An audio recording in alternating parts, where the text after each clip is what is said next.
हाय यार, मैं हूं अग्रिम और welcome back to this interview preparation with HTML and CSS static front end web design series, जिसमें हम HTML और CSS के सारे concepts with interview preparation cover करने वाले हैं। आज की वीडियो में यार हम HTML फॉर्म्स को डिटेल में देखेंगे, तो शुरू करते हैं। तो ठीक है यार, फिर शुरू करते हैं हम अपने HTML फॉर्म्स के साथ। ठीक है, तो फॉर्म्स में यार पहली बात तो यूज़ क्या हुआ फॉर्म्स का, इसमें तो आई डोंट थिंक कोई इतनी प्रॉब्लम है। ठीक है, हमने जैसे पिछली उसमें इनपुट्स तो पढ़ी हैं, बट इनपुट को हम जनरली एक फॉर्म में देते हैं। जैसे अगर तुम किसी वेबसाइट पे देखोगे तो तुम्हें दिखेगा कि भाई एक यूज़र नेम की इनपुट है, एक पासवर्ड की इनपुट है और उसके नीचे एक सबमिट का बटन है और इस पूरे को हम एक फॉर्म बुलाते हैं, है ना। तो फॉर्म वही होता है यार कि अगर मैं मल्टीपल इनपुट्स ले रहा हूँ और मैं उनको एक बार में एज अ मतलब जैसे अगर मैं अब मानो मैं अपने इसको डेटाबेस में सेव कराना चाहता हूँ यूज़र की डिटेल्स को, तो मैं एक ही बार में सारी डिटेल्स भेजूंगा ना, एक एक करके तो नहीं भेजूंगा। और मतलब बेसिकली हम अपनी इनपुट्स को अगर ग्रुप करना चाहते हैं किसी चीज़ में, तो वो हम एक फॉर्म में ग्रुप करते हैं। ठीक है, तो यार ये अब हम देखना ये चाहते हैं क्योंकि HTML हमारे को कोई ढंग का तरीका देता है फॉर्म्स बनाने का, और अगर देता है तो वो क्या है। ठीक है, अब देखो, बात है कि तरीका तो वो देता ही है, तभी हम यहाँ पे हैं, वरना हमें पढ़ना रहे होते। तो HTML में फॉर्म्स बनाने का तरीका है। ठीक है, और वो हम देखना शुरू करते हैं यार कोड के साथ। तो ये मैं अपनी वर्क स्पेस ले आता हूँ, इसके अंदर मैं एक अपनी नई फाइल बना लेता हूँ, ये नहीं, यहाँ से नहीं, यहाँ से, जिसका मैं रखता हूँ HTML फॉर्म्स डॉट HTML करके। ठीक है, और इसमें मैं अपना स्ट्रक्चर ले आऊँगा।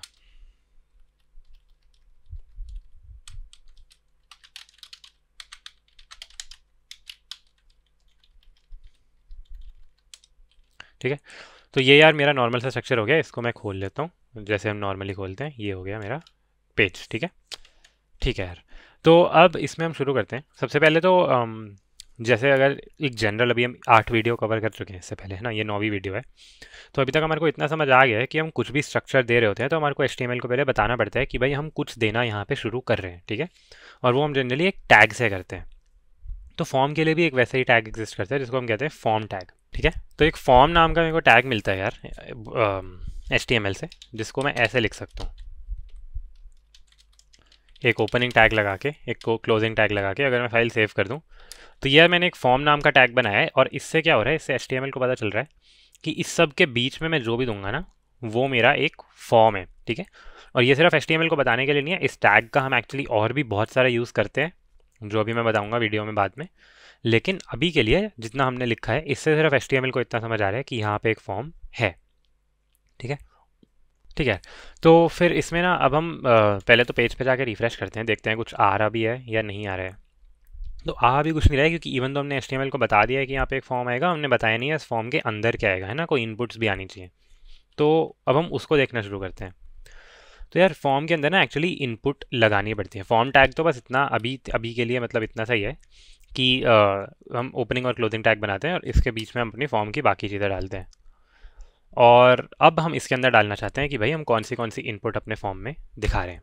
ठीक है, तो यार इनपुट तो हमने पिछली बार पढ़ी है, लेबल भी हमने पिछली बार पढ़ा है। एक काम करते हैं, लेबल हमें पता है यूज़ करना चाहिए जनरली, पर जो कि अभी हम इस पेज को कहीं डाल नहीं रहे हैं, तो हम टाइम बचाने के लिए लेबल नहीं यूज़ करते।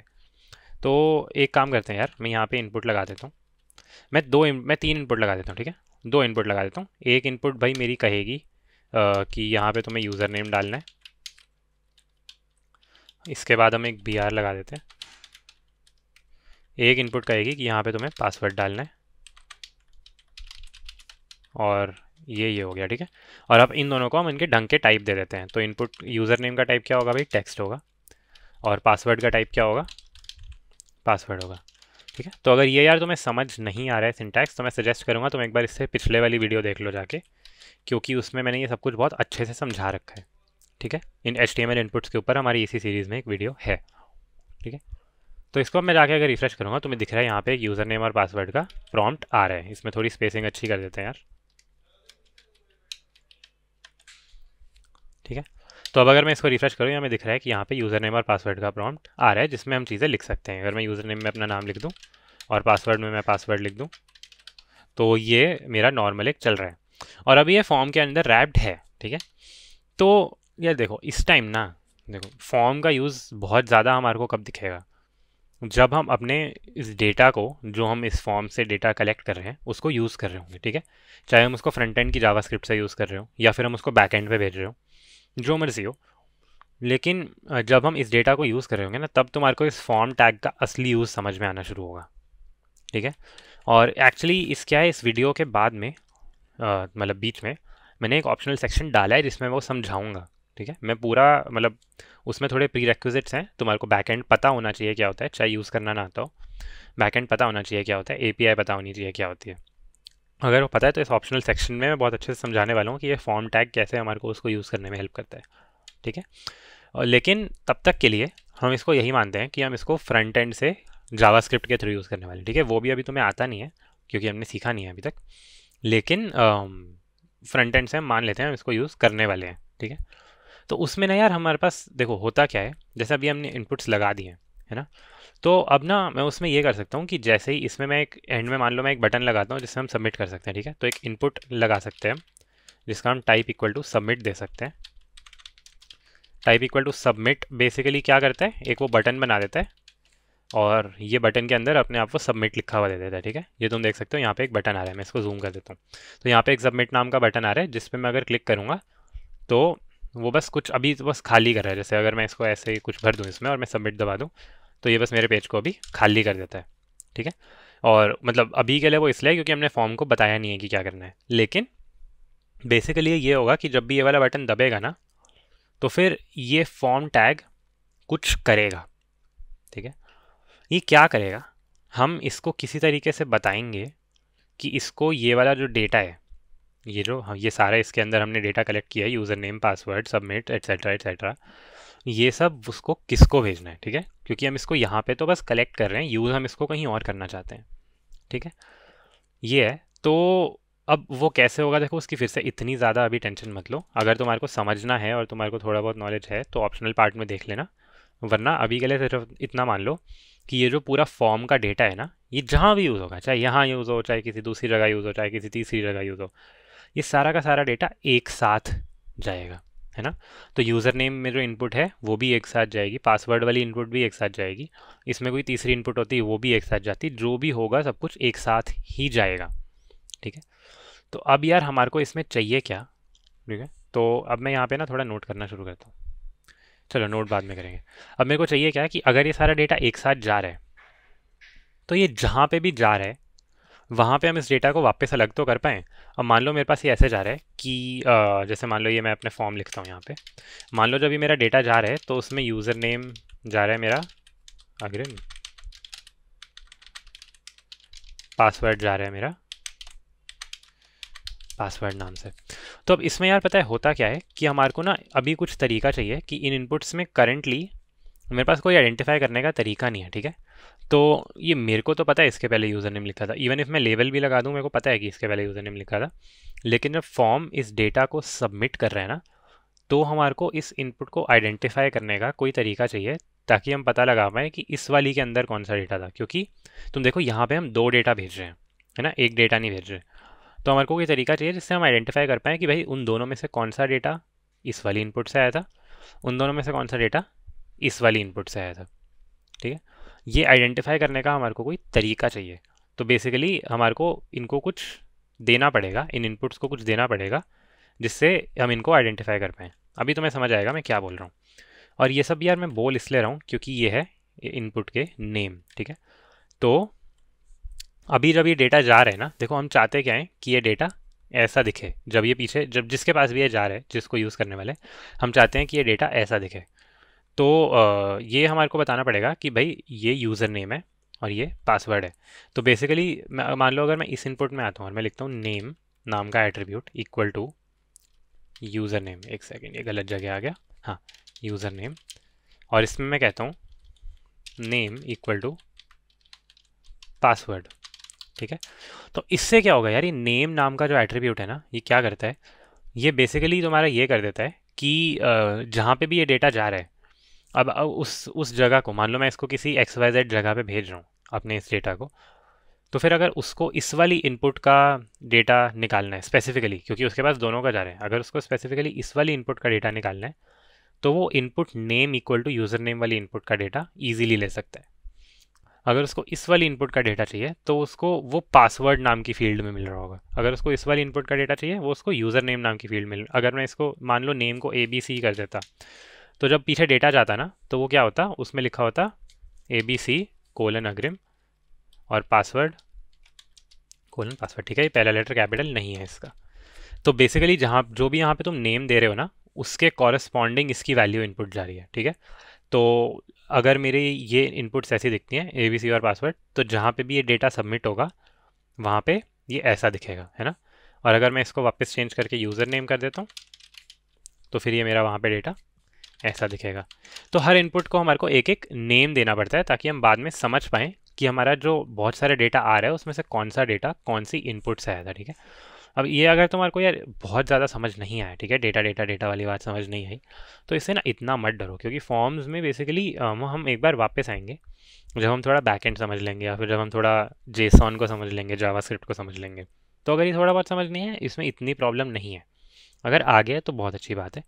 लेकिन एक चीज़ जो तुम्हें समझनी है वो ये समझनी है कि तुम हर इनपुट को अगर तुम फॉर्म के अंदर इनपुट डाल रहे हो तो तुम उसको एक नेम देना चाहते हो, और उस नेम में तुम क्या वैल्यू दोगे जो तुम जिससे तुम इस इनपुट को आइडेंटिफाई करना चाहो। अब तो इसको तुम अपनी मर्जी से कुछ भी कर सकते हो, बस कुछ मीनिंगफुल वैल्यू देना इस इनपुट के हिसाब से, इसको भी कुछ मीनिंगफुल वैल्यू देना इस इनपुट के हिसाब से, ठीक है।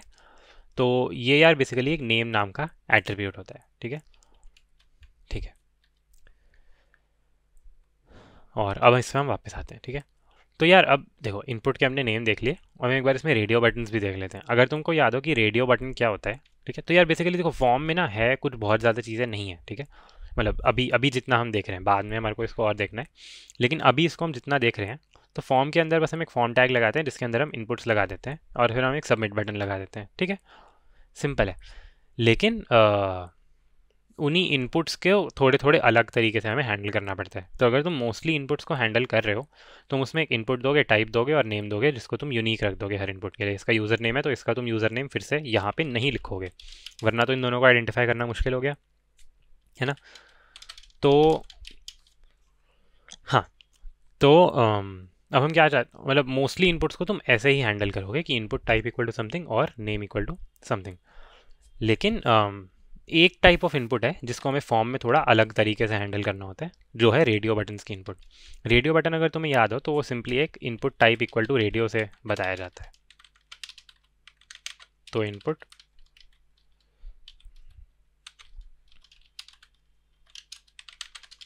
रेडियो, और मान लो इसके आगे मैं लिख देता हूँ भाई एप्पल।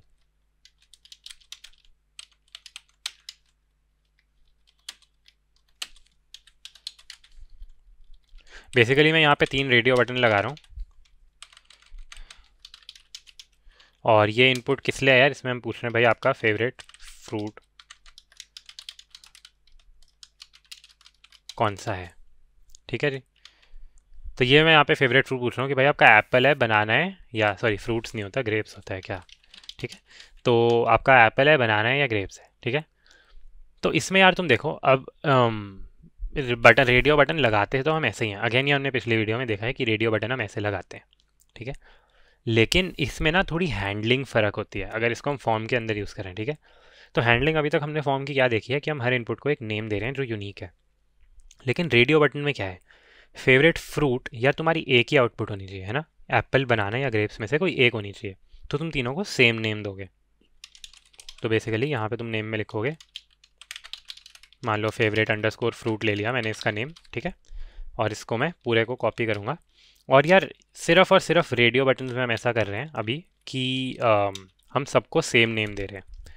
अब ये क्यों दे रहे हैं, ठीक है, क्या क्योंकि तुम्हारा फेवरेट फ्रूट एक ही लेना है इस इनपुट से। अगर तुम इस फॉर्म को ध्यान से देखो, ठीक है, ये मैं इसको रिफ्रेश करता हूँ, तुम्हें क्या लग रहा है इसमें 3 इनपुट्स आनी चाहिए? नहीं, एक ही इनपुट आनी चाहिए ना। या तो तुम्हारा फेवरेट फ्रूट एप्पल है, या बनाना है, या ग्रेप्स है। तीनों हम नहीं टिक करवाना चाहते। रेडियो बटन का यूज़ हम तब करते हैं जब हमारे को 3 में से एक वैल्यू चाहिए, या फिर 4 में से एक वैल्यू, या मल्टीपल में से हमें एक वैल्यू चूज़ करानी है, तब हम रेडियो बटन का यूज़ करते हैं, ठीक है। तो इसलिए यार अब हम इसको सेम नेम दे रहे हैं, क्योंकि सेम नेम से क्या होगा कि ये फेवरेट फ्रूट के अंदर ना हमारी एक ही वैल्यू आएगी। तो अगर हमने एप्पल को टिक किया तो हमारी फेवरेट फ्रूट की वैल्यू क्या हो जाएगी, एप्पल हो जाएगी। अगर हमने इसको टिक किया तो हमारी फेवरेट फ्रूट की वैल्यू क्या हो जाएगी, बनाना हो जाएगी। अगर हमने इसको टिक किया तो हमारी फेवरेट फ्रूट की वैल्यू क्या हो जाएगी, ग्रेप्स हो जाएगी। और जो कि बस वैल्यू चेंज हो रही है, ठीक है। अब अगर मैं यहाँ पे आऊँ तो अगर मेरा फेवरेट फ्रूट एप्पल है तो ये क्या दिखेगा, फेवरेट फ्रूट। ये अगर मेरा एप्पल है तो ये मेरा ऐसा दिखेगा। अगर ये मेरा बनाना है तो ये मेरा ऐसा दिखेगा, अगर ये मेरा ग्रेप्स है तो ये मेरा ऐसा दिखेगा, ठीक है। लेकिन एक चीज़ तुम नोटिस करो, तीनों में से चाहे जो मर्जी हो, मेरा ये कभी चेंज नहीं हो रहा है ना। और मेरा नेम क्या होता है, मेरा नेम इसी को ही रिप्रेजेंट कर रहा होता है, ये जो लेफ्ट वाला पार्ट है। तो इसलिए हम तीनों में नेम सेम दे रहे हैं, ठीक है। तो यार ये होता है कि रेडियो बटन में अगर हमारी मल्टीपल इनपुट सेम चीज़ को हैंडल कर रही हैं, जैसे तीनों फेवरेट फ्रूट की हैं, तो हम उनको सेम नेम देते हैं। अगर कल को मैं कोई दूसरा रेडियो बटन का ग्रुप बनाऊंगा, जैसे फेवरेट फ्रूट है, मान लो मैं फेवरेट कार के लिए 3 और रेडियो बटन डालता हूँ, तो उसका नेम फेवरेट अंडरस्कोर कार होगा, लेकिन फिर उन तीनों का नेम फेवरेट अंडरस्कोर कार ही होगा, ठीक है, फ्रूट नहीं आएगा उसमें। तो ये यार रेडियो बटन की हैंडलिंग है। और इससे तुम एक और चीज़ नोटिस करो, यहाँ पे हुई क्या, जो कि हमने इनको सेम नेम दे दिया ना, अब मैं तीनों को एक साथ सेलेक्ट कर ही नहीं सकता। अगर मेरा ऑलरेडी ग्रेप सिलेक्टेड है और मैं फिर एप्पल सेलेक्ट कर रहा हूँ, तो मेरा ग्रेप्स अपने आप अनसेलेक्ट हो जाएगा। मेरा एप्पल सेलेक्टेड है और मैं बनाना सेलेक्ट कर रहा हूँ, वो अपने आप अनसेलेक्ट हो जाएगा। तो अब ये थोड़ी फंक्शनैलिटी और अच्छी हो गई। ये तुमने बहुत वेबसाइट्स पे देखी होगी कि तुम तीनों में से एक चीज़ सेलेक्ट कर रहे हो और बाकी सारी अपने आप अनसेलेक्ट हुए जा रही हैं, ठीक है। तो ये बस हमारा input type equal to radio कैसे हैंडल करते हैं फॉर्म में, ये चीज़ हो गई है, ठीक है। अब इसके बाद यार देखो, ऑलरेडी मेरे को पता है फॉर्म वाला पार्ट थोड़ा सा कंफ्यूजिंग हो गया होगा, और इसमें इतनी डरने वाली बात एक्चुअली में है नहीं, क्योंकि ये सब हमने जो चीज़ें डाली हैं ना, ये हमारे को तब हेल्प करती हैं जब हम इस डेटा को कहीं भेज रहे हैं, जो हम अभी नहीं कर रहे हैं। तो जब हम डेटा को भेजना शुरू करेंगे तो हम इस पर एक बार वापस आएंगे, थोड़ा हम इसको वापस से समझेंगे, और तब तुम्हें बहुत अच्छे से समझ आएगा। लेकिन अभी के लिए अगर तुम्हें बस इतना समझ आ गया कि एक फॉर्म टैग होता है जिसके अंदर हम इनपुट टैग्स डालते हैं, तो तुम्हारे लिए अभी के लिए अनफ है। इवन इफ नेम का तुम्हें एग्जैक्ट यूज़ समझ नहीं आया, इट्स ओके, ठीक है, कोई ऐसी बात नहीं है। तो अब यार इसके बाद क्या है, इसके बाद ना थोड़ा सा ये ऑप्शनल पार्ट है। ये ऑप्शनल पार्ट अगर देखो मैं कवर कर रहा हूँ अभी, लेकिन अगर देखो तुम्हें पता है कि बैक एंड क्या होता है, तुम्हें पता है फ्रंट एंड क्या होता है, बैक एंड क्या होता है, और तुम्हें पता है कि एपीआई क्या होती है, बनानी चाहे ना आती हो, अगर तुम्हें पता है कि होती क्या है, तो तुम ये ऑप्शनल पार्ट देख सकते हो इफ़ तुम चाहो तो। अगर तुम्हें वो नहीं पता, तो यार मैं सजेस्ट करूँगा कि यहाँ स्क्रीन पे कहीं पे एक टाइम स्टैम्प आ रही होगी जिसमें हम डायरेक्टली इंटरव्यू क्वेश्चंस पे पहुँच चुके हैं। तो अगर तुम्हें ये नहीं आता कि बैक एंड क्या होता है और वो नहीं आता, तो फिर तुम सीधे इस वाले पार्ट पे जंप कर सकते हो। और ये ऑप्शनल पार्ट यार मैं इसलिए कवर कर रहा हूँ कि इन केस तुम्हारे को वो नॉलेज हो और तुम ये चीज़ को जानना चाहते हो, लेकिन ये एक्चुअल कोर्स के फ्लो में अभी तुम्हारे को ये जानना ज़रूरी नहीं है, इसलिए ये पार्ट ऑप्शनल है, ठीक है। क्योंकि अगर इसके सारे प्री रेक्विजिट्स मैं कवर करूँगा तो बहुत सारी अलग वीडियोज़ हो जाएंगी, वो HTML का पार्ट नहीं रह जाएंगी फिर, ठीक है। तो इसलिए वो अभी मैं नहीं कर रहा। लेकिन अगर तुम्हें वो ऑलरेडी पता है और तुम जानना चाहते हो कि भाई HTML फॉर्म से हम कैसे बैकएंड पे डेटा भेजते हैं, तो तुम इस पार्ट को देख लो, लेकिन मैंडेटरी नहीं है, फिर से कह रहा हूँ, ठीक है। तो अगर तुम्हें नहीं देखना, तो ये इंटरव्यू क्वेश्चंस कहाँ से शुरू हो रहे हैं इस वीडियो में उसका टाइम स्टैम्प लिखा हुआ आ रहा होगा, तो वो तुम डायरेक्टली उस टाइम स्टैम्प पे जंप कर जाओ, ठीक है। ठीक है यार, तो ऑप्शनल पार्ट शुरू करते हैं। ऑप्शनल पार्ट में यार हम बेसिकली समझना क्या चाह रहे हैं, ऑप्शनल पार्ट में हम ये समझना चाह रहे हैं कि how do we send data to our backend from our form, ठीक है। तो बेसिकली अगर तुम बैकएंड पे डेटा ले रहे हो, है ना, तो बैकएंड पे एपीआई पे तुम एक डेटा ले रहे होगे, ठीक है। एपीआई पे तुम अपना डेटा भेज रहे होगे और तुम्हारा बैकएंड उसको एक डेटाबेस में सेव कर रहा होगा, ठीक है। तो वो जो एपीआई होगी उस पर मतलब जैसे मोस्टली तुम क्या कर रहे होगे, तुम एक पोस्ट टाइप की रिक्वेस्ट भेज रहे होगे किसी पर्टिकुलर यूआरएल पे। जैसे मान लो तुम्हारा बैकएंड का यूआरएल है backend.com, ठीक है, मान लो, वैसे ये कोई ढंग का यूआरएल है नहीं, पर मान लेते हैं तुम्हारा बैकएंड का यूआरएल है backend.com, और तुम इसमें /save फॉर्म डिटेल्स पे एक पोस्ट रिक्वेस्ट भेजोगे जिससे तुम इसको अपने डेटाबेस में इस डेटा को स्टोर करना चाहते हो, ठीक है। तो इफ़ इस टाइप की एपीआई कॉल है, ये पूरी हमारी एपीआई कॉल डिस्क्राइब हो गई कि भाई post request on this particular URL should give us what, should give us the ability to store data. तो अगर मैं इस पर एपीआई कॉल कर रहा हूँ अपने फॉर्म से, ये वाला सारा डेटा भेज के, तो ये वाला सारा डेटा भेज के अगर मैं अपनी उस वाली एपीआई को कॉल कर रहा हूँ, तो फिर वो मेरे डेटाबेस में सेव कर देगी। इस बात को हम अज्यूम कर रहे हैं, वो एपीआई कैसे बनी है उसकी हम टेंशन अभी नहीं ले रहे।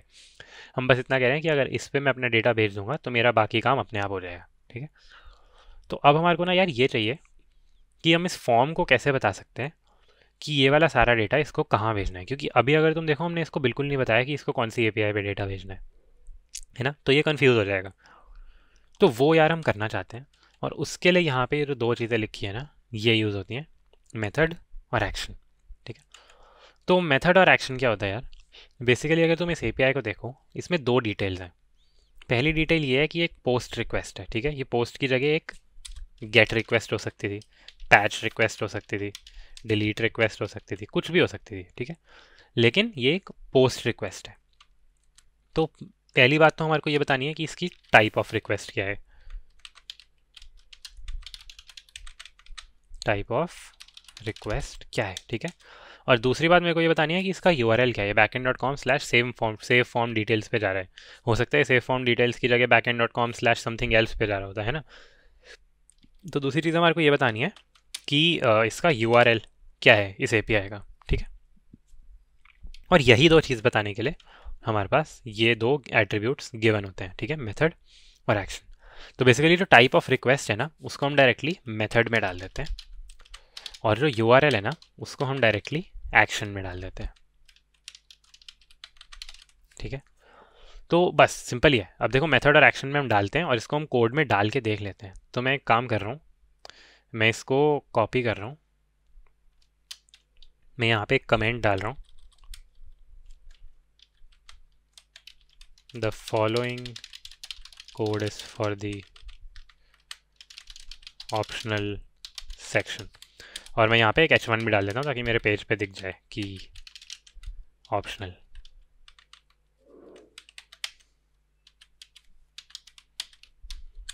ठीक है, और मैं इस कोड को यहाँ पे वापस पेस्ट कर देता हूँ। अब इसमें यार मैं क्या करूँगा, मेरे फॉर्म के दो एट्रीब्यूट्स हैं, मेथड और एक्शन। और मैं क्या करूँगा, मेथड में मैं सिंपली लिख दूंगा, देखो अपनी इस एपीआई कॉल को मैं साइड में रख लेता हूँ यहाँ पे। मेथड मेरा क्या है, पोस्ट है। क्यों? क्योंकि भाई मेथड मेरी टाइप ऑफ रिक्वेस्ट थी और टाइप ऑफ रिक्वेस्ट मेरी पोस्ट है। ठीक है, तो मेथड में मैंने दिया भाई पोस्ट, और एक्शन मेरा क्या है, backend.com/save form details। तो मैं भेजूंगा backend.com/save form details। ये उसके पीछे लिख रहा हूँ तो मैं दिख नहीं रहा होगा, हटाता हूँ मैं इसको। एक्शन मैंने दिया है,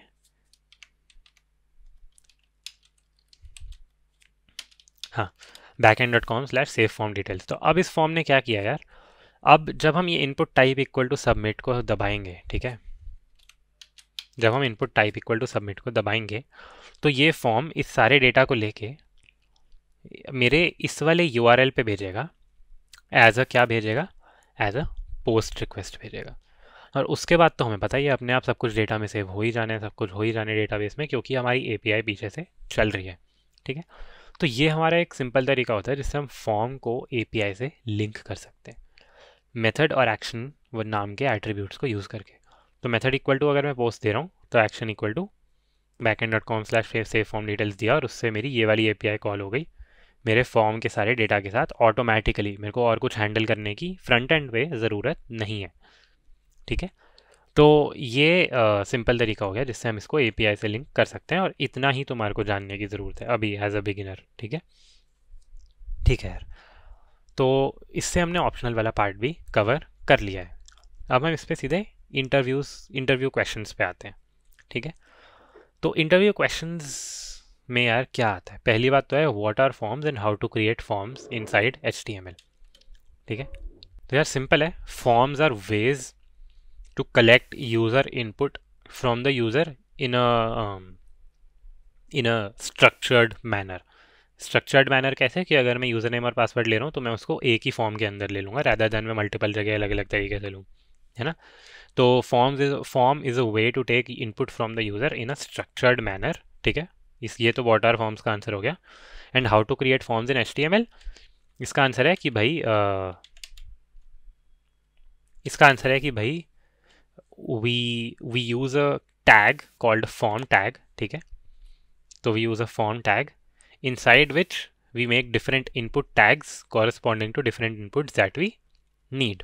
ठीक है, तो इसका पूरे का आंसर क्या हुआ, forms are ways to take input from the user in a structured manner, and to create a form in HTML we use a form tag and we use input tags inside it. ठीक है, easy है।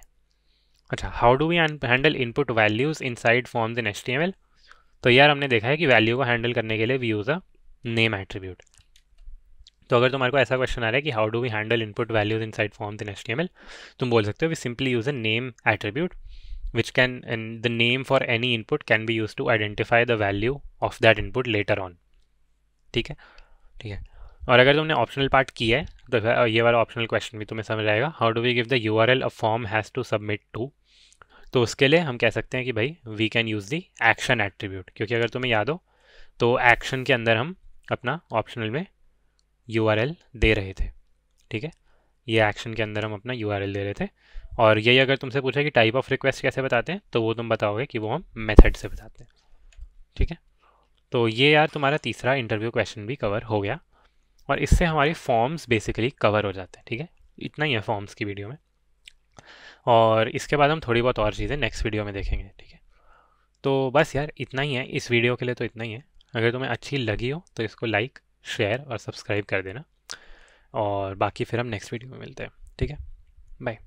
तो दोस्तों जल्दी से इस playlist को save कर लो ताकि आपको HTML के सारे कॉन्सेप्ट्स क्लियर हो जाएं. और अगर आपको वीडियो अच्छी लगी तो लाइक, शेयर और सब्सक्राइब.